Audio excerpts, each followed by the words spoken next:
Baka pagod lang, pero nakakaumay kapag paulit-ulit na lang. Eat, work, wash, sleep. Pwede na to kahit napagpaliban mo na ang sariling alaga. Good standing on your trivial scoreboard of survival. Pinubuhay ka, kaya walang problema. Keep the cycle going as it is what keeps you going. Masayang eksena, hindi na kailangang isipin. Happiness can't make you live a life of living. Mamaya na yan, may next time pa naman. Let them have their own moment, your time will come. Sunod sa daloy na sinasabayan ng karamihan, there's nothing wrong with it in your eyes, as the masses seem to approve it. Ito ang utos, pakigawa na lang kuno. Complaining and questioning are for the weak. Mahina ka ba? Nope. Not in the face of the people you look up to because you thought they wanted what was good for you. Ulit-ulitin lang to sa bawat aspeto ng buhay mo until you luckily snap and wonder about the sense of the given script. Tama ba kahit iba na ang tama sa'yo? Boredom enters the room if the task at hand is too easy for us. Kapag sobrang hirap naman na lagpas na talaga sa kakayahan natin, pagkabalisa naman ang dumadalaw. The balance between the two creates what we call flow. Saktong hirap na kaya nating banatan sa kakayahang meron tayo, it's good for us most of the time. Kaso yung panahon na yon, parang napapanahon na lang. The sweet spot of anxiety and boredom is also being used against us even without us knowing it. Pakonsuelong abot tulong sa masa para hindi magreklamo sa aberyang nangyayari. Pasahod na sapat para makaraos ka lang sa araw-araw. Pautang na alok na mukhang mababa ang interes para ulitin mong gawin. There are not phases anymore. We reached the point of enjoying our chosen misery. Kung dati ay mahirap makaahon, ngayon ay pinadali namang lumubog. Discounts and sales to make you spend more, dagdag alalahanin sa kabilang dako ng mundo na wala ka namang dapat pakialaman. Freedom that is only allowed within the scope of your employer. Kaya maraming gustong tumakas, the eagerness is boiling. Sa lahat ng nagawa niya hanggang sa puntong to, ito naman ba talaga ang pinakapunto? If life is what you live for, then is it a life worth living? Okay, hindi na to bagong dilema.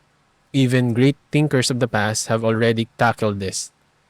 Nasama na rin ng pampagana sa mga palabas at propaganda, and that is the meaning of life. Na mas lalong mabigat na usapan sa mga taong gustong makawala sa kani-kanilang posas. Not only the literal sense of imprisonment, but also in the psychological chain.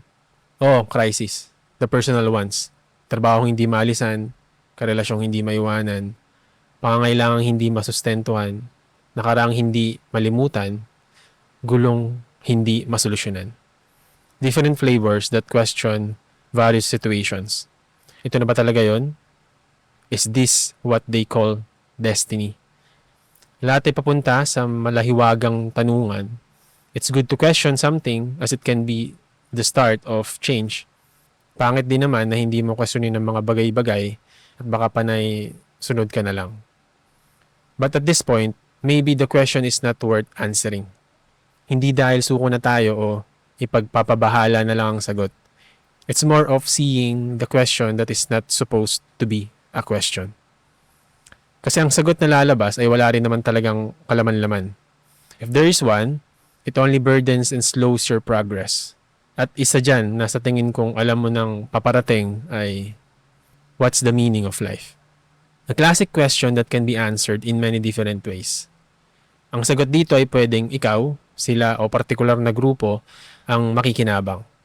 They cover it with the greater good, which later can make the collective greater at the expense of the individual. Sumasabit trend sa pagsagot sa tanong na yan ang mga nang-aakit sa tenga natin. Good to hear but mostly bad to taste. Napapalitan ng atensyon dahil sa sagad na paglalagay ng drama. Offering my life to you, ikaw ang dahilan ng buhay ko. The subject here is not limited to a person, it can also be a group. Alam mo na siguro yung mga pwedeng grupo na tinutukoy ko, malaki ka na. This over-romanticization dilutes our clarity of thought again.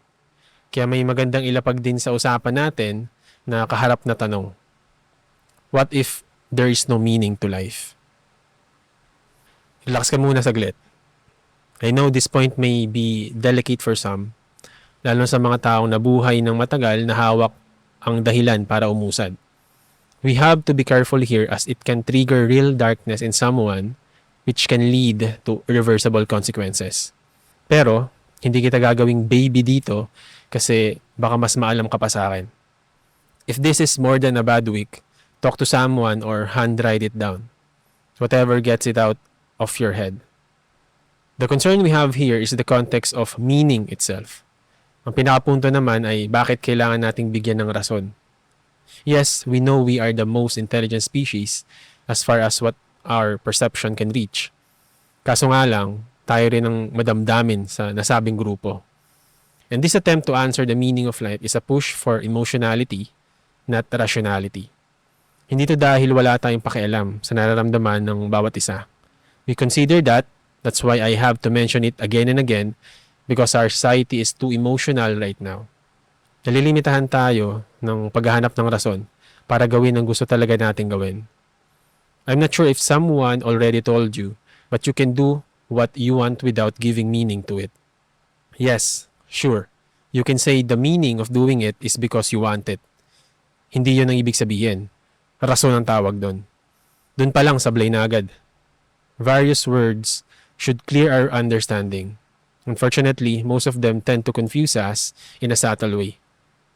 Yung nasabi kong progress kanina, ito yon. Hindi ka makaabante kasi panay ang pag-iisip ng motibo muna bago mo gawin ang imbutido. Kudos to those who get the reference. In your search for it, you let yourself be persuaded by someone who can give you the most beautiful answer. Hindi to babanguhan ng sagot kasi hindi naman natin talaga kailangang sagutin sa umpisa pa lang. Those biographies, speeches, or quotes are all just guides from those who lived that life themselves. Hindi sagot ang mga yon sa talagang hinahanap mo. Meaning is now the placeholder for a piece of propaganda you're made to believe in. Kaya ang bilis mong maloko kasi sa kaloob-looban mo, gusto mong lokohin ka niya.